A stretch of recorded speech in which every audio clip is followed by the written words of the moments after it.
Hello everyone, welcome to my channel. তো আজকে তোমাদের সাথে শেয়ার করতে চলেছি কাতলা মাছের ঝোল, একদম ইয়ামি। এখানে নেওয়া হয়েছে আলু, ছিম আর লঙ্কা, আদা কুচি আর জিরে। এইবার এই মাছগুলোকে আমরা ভেজে নেব। কড়াইয়ে তেল গরম করে ভালো করে গরম করে নিয়ে মাছগুলোকে গোল্ডেন ব্রাউন করে আস্তে আস্তে ভেজে নেব।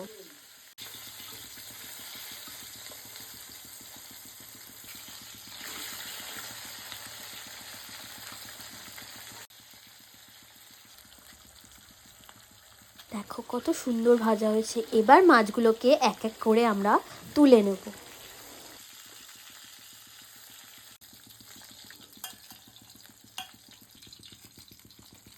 এরপর গরম তেলে জিরে দিয়ে নেব। তার মধ্যে আমরা যে আলুগুলো কেটে রেখেছিলাম সেগুলো আস্তে আস্তে ছেড়ে দেবো। আলুগুলোকে ভালো করে লাল লাল করে ভেজে নেওয়ার পর এর মধ্যে দিয়ে দেবো কেটে রাখা ছিমগুলো। দিয়ে এগুলোকেও ভালো করে এর সাথে ভেজে নেব।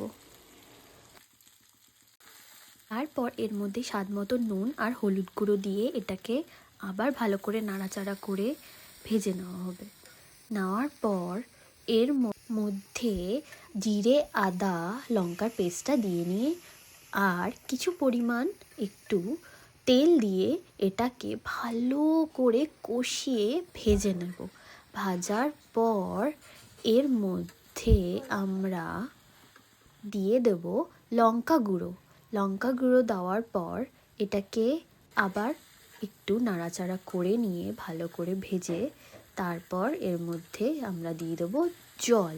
পরিমাণ মতন জল দিয়ে এটাকে কিছুক্ষণ ফুটতে দেবো। এটা ফুটে আসলে এটার মধ্যে আমরা এক এক করে মাছগুলোকেও ছেড়ে দেবো। মাছগুলোকে দিয়ে দেওয়ার পর এবার আমরা এটাকে কিছুক্ষণের জন্য ঢাকনা দিয়ে ঢেকে আস্তে ফ্লেম করে এটাকে হতে দেবো। ব্যাস, এটা হয়ে আসলে ঢাকনা খুলে এর মধ্যে ধনেপাতা কুচি ছিটিয়ে এটা রেডি হয়ে যাবে। ব্যাস, তোমরা গরম গরম খাবে। কেমন লাগলো ভিডিওটা জানাতে ভুলবে না, লাইক কমেন্ট শেয়ার করে দেবে। Thank you.